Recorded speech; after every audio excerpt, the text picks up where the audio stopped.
What is anemia? Anemia, it is a condition blood hemoglobin level below the lower limit of normal range of age and sex of an individual.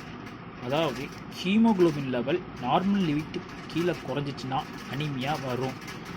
மேலுக்கு பார்த்தோம்னா 13லேருந்து 18 gram per டெசிலிட்டரும், ஃபீமேலுக்கு 11லேருந்து 15 gram per டெசிலிட்டராகவும் இருக்கும். இப்போ மேலில் 13க்கு கீழே குறைஞ்சிச்சின்னா anaemia வரும். ஃபீமேலில் 11க்கும் கீழே குறைஞ்சிச்சின்னா அவங்கள anaemic patient அப்படின்னு சொல்லுவாங்க. அனிமியாவை நம்ம 2 வகையாக கிளாசிஃபிகேஷன் பிரிச்சிருக்கலாம். அதாவது மார்ஃபாலஜி கிளாசிஃபிகேஷன், பேத்தோஃபிசியாலஜி கிளாசிஃபிகேஷன் அப்படின்னு 2ஆக பிரிச்சிருக்காங்க. இதில் மார்ஃபாலஜி கிளாசிஃபிகேஷன்னா என்னென்னு பார்ப்போம். அனிமியா 2ஆக பிரிக்கிறோம். Under production, destruction. எப்படி அனிமியா வருது? ஒன்று அண்டர் ப்ரொடக்ஷன் மூலமாக, இன்னொன்று டிஸ்ட்ரக்ஷன் மூலமாகவும். அண்டர் ப்ரொடக்ஷனில் பார்த்தோம்னா reticulocyte is low, bone marrow activity is low. அதாவது ரெட்டிகுலோசைட் லெவலும் கம்மியாக இருக்கும், போன் மேரோ ஆக்டிவிட்டியும் கம்மியாக இருக்கும். இப்போ அண்டர் ப்ரொடக்ஷனில் 3 வகையாக பிரிச்சிருக்கோம். ஒன்று மேக்ரோசைட்டிக், இன்னொன்று மைக்ரோசைட்டிக், இன்னொன்று நார்மோசைட்டிக். மேக்ரோசைட்டிக்கில் எம்சிவி வந்து கிரேட்டர் தென் 100, மைக்ரோசைட்டிக்கில் எம்சிவி வந்து லெஸ் தென் 80ஆகவும், நார்மோசைட்டிக்கில் எம்சிவி வந்து 80 to 100 அப்படின்னு பிரிச்சிருக்காங்க. அது எம்சிவினா என்ன? எம்சிவினா ஒன்றும் இல்லை, இது ஒரு நம்ம டெஸ்ட் டியூப்பை, நம்ம பிளட்டை ஒரு டெஸ்ட் டியூப்பில் எடுத்து அதை வந்து சென்ட்ரிஃபிகேஷன் பண்ணுறோம். அப்படி சென்ட்ரிஃபிகேஷன் பண்ணும்போது ஆர்பிசி கீழேயும் பிளாஸ்மா செல்ஸ் மேலேயும் வந்துடும். அப்படி பிளாஸ்மா செல்ஸ் மேலே வந்தோன்னா MCV is equal to total volume by RBC. இதில் பல மெத்தடில் இதை வந்து பிரிக்கலாம். நம்ம வந்து பேசிக் கான்செப்டுக்காக நம்ம அதை பிரிச்சிருக்கோம். சரி, மைக்ரோசைட்டிக்னா என்ன? மைக்ரோசைட்டிக்னா என்னென்னா problem in making haemoglobin make பண்ணுறதுல ப்ராப்ளம் வர்றது மைக்ரோசைட்டிக் அனீமியா சொல்கிறாங்க. ஆர்பிசியில் ஆர்பிசிட்ட ஹீமோக்ளோபின் இருக்குது. அந்த haemoglobin haem part, globin part 2ஆக பிரிக்கும். அதில் ஹீம் பார்ட் பார்த்தோம்னா புரோட்டோபாரிஃபெரின், அயன் அப்படி 2 பார்ட் இருக்குது. அந்த புரோட்டோபாரிஃபெரினில் ஏதாவது ப்ராப்ளம் ஏற்பட்டால் சிடரோபிளாஸ்டிக் அனீமியானோ, அயனில் ஏதாவது ப்ராப்ளம் ஏற்பட்டால் அயன் டிஃபிஷியன்சி அனீமியானு சொல்கிறாங்க. குளோபின், இப்போ குளோபினில் வந்து குளோபின் சிந்தசிஸ் அதாவது நடக்கலைன்னா தலசீமியா, இப்போ அயன் சிந்தசிஸ் நடக்கலைன்னா அயன் டிஃபிஷியன்சி அனீமியா. அதே மாதிரி புரோட்டோபாரிஃபெரின் சிந்தசிஸ்னா சிடரோபிளாஸ்டிக் அனீமியா. மறுக்கா சொல்கிறேன், ப்ராப்ளம் இன் மேக்கிங் ஹீமோக்ளோபினில் ப்ராப்ளம் இருந்துச்சுன்னா அனீமியா வரும். ஆர்பிசியில் ஹீமோக்ளோபின் இருக்குது, அது ஹீம் பார்ட் வந்து புரோட்டோபாரிஃபெரினும் அயனாவும் 2ஆக பிரியுது. புரோட்டோபாரிஃபெரினில் மிஸ்டேக் இருந்தால் சிடரோபிளாஸ்டிக் அனீமியா, அயன் மேக்கிங்கில் ஏதாவது ப்ராப்ளம் இருந்தால் அயன் டிஃபிஷியன்சி அனீமியா, குளோபின் மேக்கிங்கில் ஏதாவது ப்ராப்ளம் ஏற்பட்டால் தலசீமியாவும் இருக்கும். இப்போ ஹீமோக்ளோபின் பார்த்தீங்கன்னா நார்மல் ஆர்பிசியில் 6 ஹீமோக்ளோபின் இருக்குதுன்னு வச்சுக்கோங்களேன். மைக்ரோசைட்டிக்கில் வெறும் 4 தான் இருக்கும். இந்த 4 வந்து கான்சன்ட்ரேஷனை காம்பன்சேட் பண்ணுறதுக்காக இது வந்து கொஞ்சம் சுருங்கி டிவிஷன் அண்டர்கோஸ் டிவிஷன், அது 2ஆக பிரிய ஆரம்பிக்கும். இது நார்மல் சைடில் இவ்வளோ தான் ஏதோ ஆக்குபேஷன் இருக்கும், அதில் 2ஆக பிரிஞ்சு இவ்வளோ ஹீமோக்ளோபின் கான்சன்ட்ரேஷன் வந்து கம்மியாகவும் இதோட ஆர்பிசியோட எண்ணிக்கை அதிகமாகவும் இருக்கும். இப்போ நார்மோசைட்டிக் அனீமியா எம்சிஇ வந்து 80லேருந்து 100 வரைக்கும் இருக்குது. நார்மோசைட்டிக் அனீமியானா அவங்க பேஷண்ட்டுக்கு வந்து ஆன்ஜைனா வரும், ஹெட்டேக் வரும், டயர்டு, அப்புறம் வந்து அவங்க பார்க்க லுக் லைக் பேல் கலரில் இருப்பாங்க. ஓகே, நார்மோசைட்டிக் அனீமியாவில் பார்த்தோம்னா 3 வகையாக பிரிக்கணும். ஒன்று வந்து acute blood loss, under production, over restriction. Acute blood லாஸில் ரெட்டிகுலோசைட் இண்டெக்ஸ் வந்து 2.5, ரெட்டிகுலோசைட் இண்டெக்ஸ் வந்து லெஸ் தென் 2.5. அதாவது அக்யூட் பிளட் லாஸ் எதனால் நடக்குமா? External cause such as wounds, accidents, internal ruptures like spin. அதாவது எக்ஸ்டர்னல் கேஸ்னால்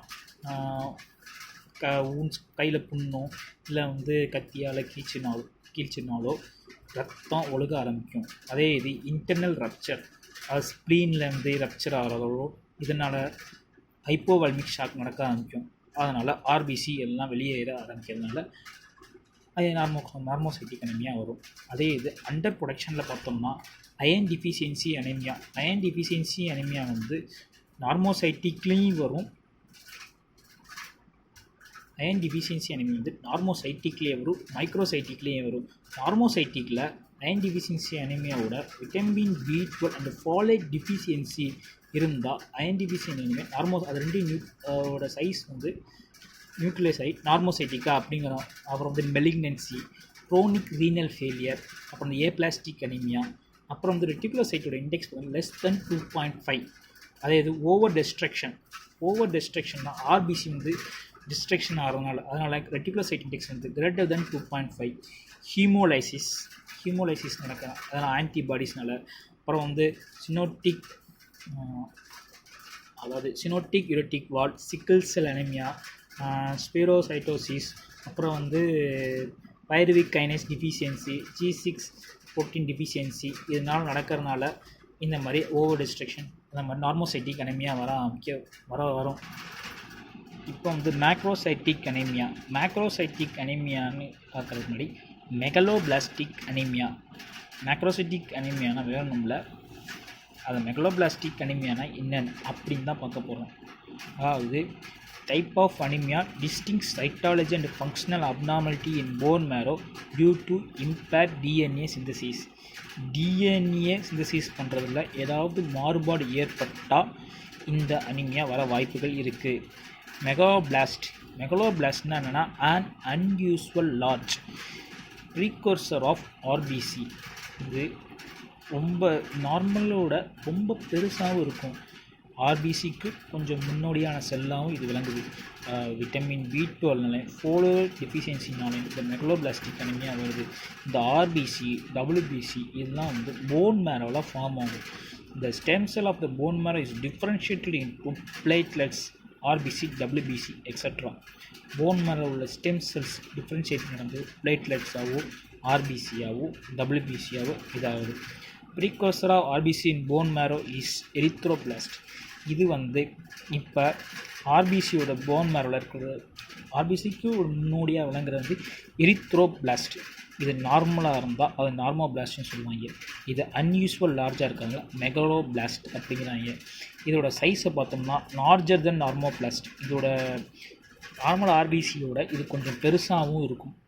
அதோட நியூக்ளியஸ் பார்த்தா இதுக்கு எப்பயுமே நியூக்ளியஸ் இருக்கும். அது குரோமாட்டின் நெட்வொர்க்கில் இருக்கும். More open and fine reticular in appearance. அப்புறம் வந்து nuclear persist for long times. அது இருக்கிற நியூக்ளியஸ் வந்து ரொம்ப நாளைக்கு நீடித்தும் இருக்கும். Cytoplasmic maturation is more than nucleus maturation. அதாவது இதில் சைட்டோபிளாஸ்மிக் மெச்சுரேஷன் வந்து சைட்டோபிளாஸ்மிக் மெச்சுரேஷனோட நியூக்ளியர் மெச்சுரேஷன் கம்மியாக இருக்கும் அப்படின்னு சொல்கிறாங்க. அதாவது சைட்டோபிளாஸ்மிக் சீக்கிரமாகவே மெச்சுரேஷன், நியூக்ளியர் மெச்சுரேஷனோட சைட்டோபிளாஸ்மிக் சீக்கிரமாகவே மெச்சுரேஷன் ஆகிடும் இந்த மெகலோபிளாஸ்டிக் அனிமியாவில். Deficiency of vitamin B12 and folate result DNA synthesis affected. இப்போ இந்த டிஃபிஷியன்சி ஏற்படுறதுனால இது வந்து ஆர்பிசியாக கன்வெர்ட் ஆனால் பாதியிலே இது அரெஸ்ட் ஆகிடும். இது அரெஸ்ட் ஆகிறதுனால ஆர்பிசியாக முழுசாக ஃபார்ம் ஆகாது. ஏன் இப்படி ஃபார்ம் ஆகணும்னா டெட்ராஹைட்ரோஃபோலேட் அப்படிங்கிறது டிஎன்ஏ சிந்தசிஸ் பண்ணுறதுக்கு ஹெல்ப் பண்ணும். அதாவது ஃபுட்டில் மெத்தில் நம்ம சாப்பிட்ற உணவில் மெத்தில் THF இன் ஃபுட், அதாவது சாப்பிட்ற உணவு மெத்தில் THF அதாவது டெட்ரோஹைட்ரோஃபோலேட்டாக கன்வெர்ட் ஆகும். பிகாஸ் ஆஃப் ஹைட்ரோக்ளோரிக் ஆசிட் இந்த மாதிரி ஆசிடிஃபிகேஷன் இந்த மாதிரி நடக்கிற அந்த டைஜஷன் ப்ராசஸ் நடக்கும்போது மெத்தில் டெட்ராஹைட்ரோஃபோலேட் அப்படின்னு மாறும். இந்த மெத்தில் டெட்ராஹைட்ரோஃபோலேட் உடனே டெட்ராஹைட்ரோஃபோலேட் இண்டஸ்ட்ரி ஈஸியாக எடுத்துக்காது. அதனால் இது டெட்ராஹைட்ரோஃபோலேட் அப்படின்னு மாறும். அதை எதை வச்சுன்னா விட்டமின் B12 வச்சு டெட்ராஹைட்ரோஃபோலேட்டை மாற்றும். விட்டமின் B12 வச்சு டெட்ராஹைட்ரோஃபோலேட்டாக மாற்றும். இந்த விட்டமின் B12 இந்த மெத்தில் குரூப் இருக்குல்ல, இந்த மெத்தில் குரூப் வந்து ஹோமோசிஸ்டினோட அட்டாச் ஆகி மீத்தியோனா கன்வெர்ட் ஆகும். விட்டமின் B12 வச்சு மீத்தியோனா கன்வெர்ட் ஆகிடும். ஒரு மீத்தியோனை கிடச்சிருச்சு, ஒரு டெட்ராஹைட்ரோஃபோலேட் கிடச்சி. இந்த டெட்ராஹைட்ரோஃபோலேட் திரும்பி வந்து மெத்திலின் டெட்ராஹைட்ரோஃபோலேட்டாக மாறி டிஎன்ஏ சிந்தசிஸ் தைமிடேஸ் சிந்தசிஸ் அப்படி யூஸ் பண்ணி DHF அப்புறம் THFஆக மாறும். அது எப்படி நடக்கும்போது அதாவது டிஆக்சியூரிடின் மோனோபாஸ்பைடு இன்ட்டு டிஆக்சிதைமிடின் மோனோபாஸ்பைடு டிஆக்சிதைமிடின் மோனோபாஸ்பைட்டாக கன்வெர்ட் ஆயிரும். அப்புறம் டெட்ராஹைட்ரோஃபோலேட் திரும்பி வந்துடும். திரும்பி விட்டமின் B12 வச்சு திரும்பி மெத்தில் குரூப்பு மெத்தில் குரூப்பை தனியாக பிரித்து எடுத்து டிஹெச்எஃப்ஐ மாற்றி திரும்பி மெத்தில் வந்து டிஹெச்எஃப்ஐ மாற்றி டிஹெச்எஃப்ஐ மாற்றி திரும்பி டிஹெச்எஃப்ஐ மாற்றி டியூஎம்பி அதாவது டைஆக்சி யூரின் மோனோபாஸ்பேட் வந்து டிஆக்சி தைமிலின் மோனோபாஸ்பேட்டாக கன்வெர்ட் ஆகிடும். இந்த ஹோமோசிஸ்டின் குரூப் வந்து திரும்பியும் வந்து மெத்தில் குரூப் ஹோமோசிஸ்டின் அட்டாச் ஆகி மீத்தேன் என்ன மாறிடும். சரி, விட்டமின் B12 ஃபாலட் மெட்டபாலிசம் பற்றி பார்ப்போம். அப்படியே பார்க்கும்போது தான் விட்டமின் B12 ஃபாலட் அதாவது விட்டமின் B12 எங்கெங்கெல்லாம் இருக்குன்னா கிட்னி, லிவர், ஹார்ட் அதாவது இந்த நான்வெஜ்ஜில் லிவரு, கிட்னி இந்த மாதிரி இதில் விட்டமின் B12 அதிகமாகும். ஃபாலேட் வந்து green leaf vegetable like cabbage, அப்புறம் வந்து க்ரீன் லீஃப் வெஜிடபிள்ஸ் அந்த மாதிரி இருக்கிறதுல வந்து இது அதிகமாக இருக்க வாய்ப்புகள் இருக்குது. அதாவது நம்ம சாப்பிட்ற விட்டமின் B12 வந்து குக் பண்ணுறதுல 10-30% விட்டமின் B12 வந்து லாஸ் ஆகும். அதே மாதிரி ஃபாலேட்டில் வந்து 60-90% லாஸ் ஆக வாய்ப்பு இருக்குது. அதனால் cook பண்ணுறதுக்குமே folate green leaf vegetables அதாவது கீரை வகைகளை எப்போயுமே வந்து நம்ம வந்து செமி குக்குடாக தான் நம்ம யூஸ் பண்ணணும். ஏன்னா 60-90% ஆஃப் விட்டமின் ஃபாலேட் வந்து ஈஸியாக லாஸ் ஆகிடும். அதே மாதிரி கறிகள்லையும் இதே மாதிரி நடக்குது.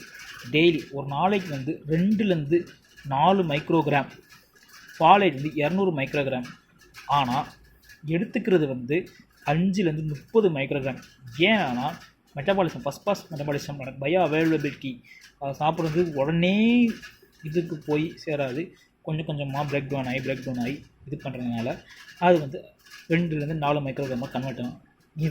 இதே மாதிரி விட்டமின் B12 வந்து 2 வருஷத்துக்கு அதை ஸ்டோர் பண்ணலாம்.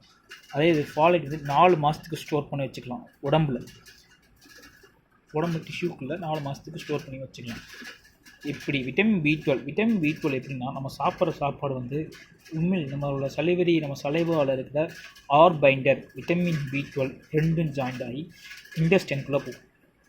திரும்பி இன்டெஸ்டைனில் விட்டமின் B12 ஆர் பைண்டரும் புரோட்டலைட்டிக் என்சைம் அதாவது பேங்க்ரியாஸ் வந்து ஒரு புரோட்டலைட்டிக் என்சைம் ரிலீஸ் பண்ணும்.